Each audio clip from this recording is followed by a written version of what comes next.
Hey everyone, so I'm back here with another short little video. This time it's not a lighting breakdown, but more of a sort of a lens test slash review of the Atlas Anamorphics Orions. So I had the opportunity to rent these lenses out for a music video I was going to shoot. I knew they were Super 35 lenses, that they only covered Super 35 format, and I was going to use them on my Zcam F6, which is a full-frame large format sensor. But the Zcam has some crop options, sensor resolutions, that you can use the full height of the sensor, which is obviously the most desired for anamorphic shooting. And there's open gate, there's 4x3, and there's 6x5. So I was pretty sure I could get a pretty usable image out of the Atlas Orions, even if they were only Super 35 lenses, and maybe even on the longer focal lengths, I wouldn't have to crop too much. So we'll be checking out a few clips that I shot of this test in my living room, all the way from open gate going to 4x3, and then next to 6x5, and we'll just let these clips run through. And after these clips, I'll show you guys a little bit of more of a review slash user experience on the music video I shot, which I think turned out pretty good for what we had. And I'll just give you my thoughts on using these lenses as a solo operator on the Zcam F6. So all of these shots will be with a de-squeezed, obviously de-squeezed by 2 times, but without any crop, without any correction. You'll see the full vignette of the lenses, and if they have any. And so let's just watch these clips.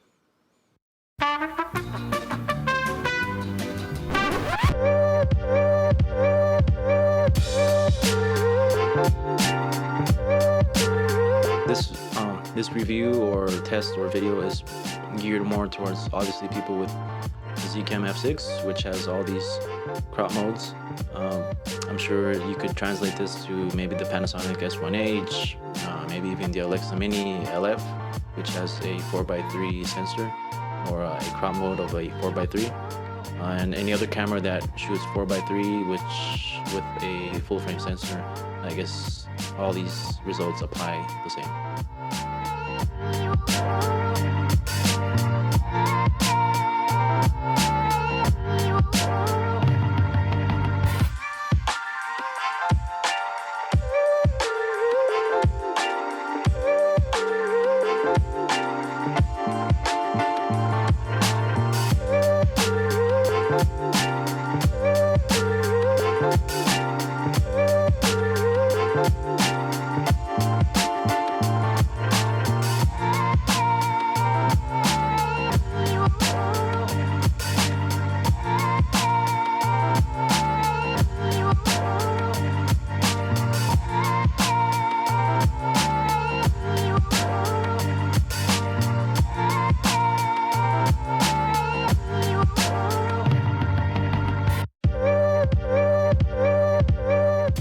Alright, so obviously the 40mm doesn't cover full frame, so what you can see that I didn't post was do a 1.15 times zoom on the image, and I just added the bars for top and bottom black bars to achieve the 2.4 to 1 aspect ratio that the 2X was giving me, and that cleared up the vignette.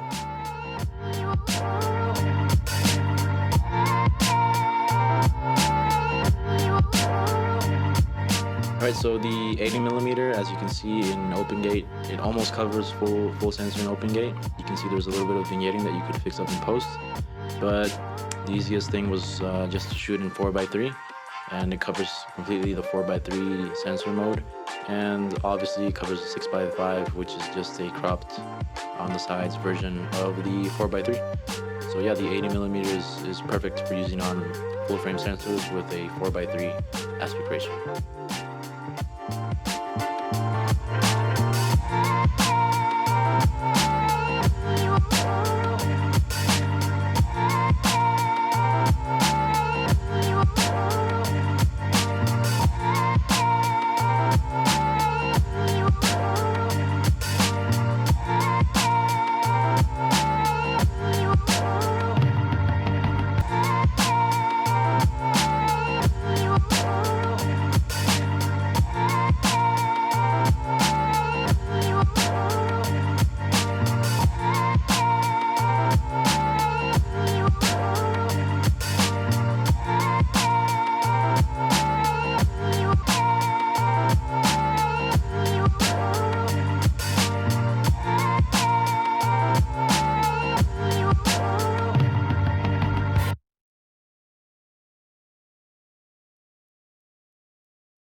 the actual user experience of these of using these lenses as a solo operator DP, I actually was the DP for the shoot, the director, the producer.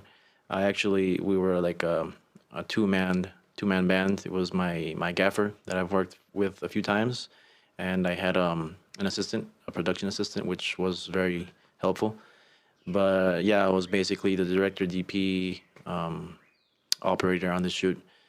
So using these lenses, it was pretty good. I enjoyed it a lot. They were actually pretty close to using just a normal spherical lens. I would say they obviously add a lot of weight to the front of the camera. My camera is pretty rigged out with V-mount, and it balanced pretty well actually.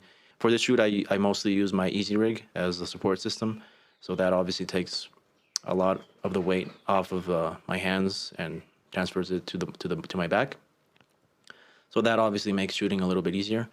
The only thing that I felt was a little bit more complicated for as a solo operator, which was I was also pulling focus on this shoot, was that the focus throw is pretty long. I'm not sure if it felt like 270 degrees, maybe a lot, obviously more than 180 degrees, which is what I'm used to on my Nikon cinematid prime lenses. Yeah, so racking focus from close focus to infinity or anything a little bit farther out was sometimes pretty challenging. I was just using a small rig follow focus, the manual follow focus. So yeah, pulling focus, it was almost, I had to crank my arm all the way to jump focus, do the focus pull. What I ended up doing was taking off the follow focus and just using my hand on the barrel to pull focus on those extreme focus pulls. It just, at the end, I found that it was a lot more effective. So I shot this whole music video at T4. Actually, the tests, I only had time to do the whole test at T4. This was the first time I used them. I didn't even want to risk testing them or using them at T2, so I just automatically locked them at T4 and never touched it from there. The background, the out of focus areas, I feel they could have had a little bit more character. Maybe shooting it wide open, that would have helped a little bit, but I didn't want to sacrifice the sharpness of the material. And yeah, T4 seemed okay. So the only other thought I have on these lenses is that they're actually maybe a little bit too perfect.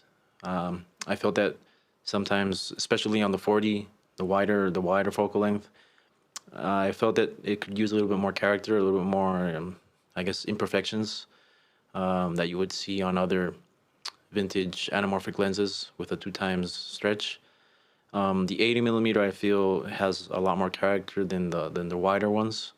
And yeah, overall, just a little bit more character, a little bit more imperfections. And so yeah, I am excited about this new Atlas, the new line they're coming out with, the Atlas Mercury series, which I've read and heard online that they focused a little bit more on character and yeah, these imperfections that make them look a lot more special. So final thoughts, anyone using these lenses on the Zcam F6, well, now you know the 80mm covers completely full frame up to 4:3, and the other ones, yeah, you just got to crop in a little bit in post, and they're perfectly usable on full frame sensor without the extender or without the 1.4 or 1.6 extender that they offer for full frame sensors. Yeah, so I would definitely recommend these lenses if they fit the project and you got the budget. In my case, the Zcam F6 was the camera, and I would definitely rent them out again. So thanks for watching. I'll see you guys next time. Cheers.